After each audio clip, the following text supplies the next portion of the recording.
کہ اللہ تعالیٰ نے اپنے حبیب کو اپنی بارگاہ میں باقاعدہ بلایا۔ اب بارگاہ میں بلانے کا مطلب یہ نہیں ہے کہ نبی کریم صلی اللہ علیہ وسلم کسی سمت گئے ہیں، کیونکہ اللہ تعالیٰ سمت سے، ڈائریکشن سے پاک و صاف ہے۔ اللہ کے لیے آگے پیچھے، دائیں بائیں، اوپر نیچے نہیں ہے۔ ہاں یہ ضرور ہے کہ سرکار آسمانوں کی طرف گئے ہیں۔ بعض لوگ کہتے ہیں کہ گئے تو ہیں آسمانوں کی طرف، پھر اللہ سے ملاقات ہوئی تو ڈائریکشن تو ثابت ہوئی۔ ہمارے علماء جواب دیتے ہیں کہ نبی کریم صلی اللہ علیہ وسلم کی یہ ڈائریکشن ثابت ہے صرف سدرۃ المنتہا تک۔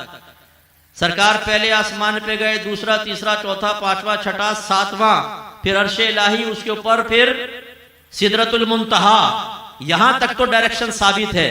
لیکن اس کے بعد تو جبریل امین نے بھی عرض کیا رسول اللہ اب ایک بھی قدم آگے بڑھاؤں گا تو میرے پر جل جائیں گے۔ اور ہمارے نبی کے علم کے قربان جائیے۔ بعض لوگوں نے کہا کہ جبریل کا علم نبی کے علم سے زیادہ ہے۔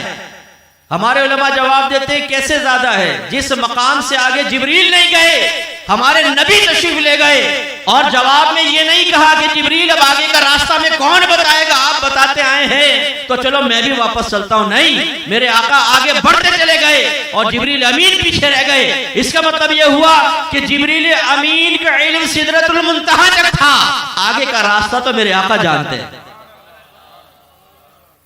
اور سدرۃ المنتہا سے پار ہونے کے بعد سرکار کس طرف گئے بتائیے ذرا؟ کوئی ہے ڈائریکشن؟ نہیں۔ اسی لیے اعلیٰ حضرت فرماتے ہیں خرد سے کہہ دو کہ سر جھکا لے، گما سے گزرے گزرنے والے پڑے ہیں یا خود جہر کو لالے، کسے بتائے کہاں گئے تھے۔ تو ہمارے آقا سدرۃ المنتہا سے آگے بڑھتے چلے گئے، وہاں پہ کوئی سمت نہیں۔ تو یہ ایک عظیم معجزہ تھا جو اللہ نے اپنے حبیب کو عطا فرمایا۔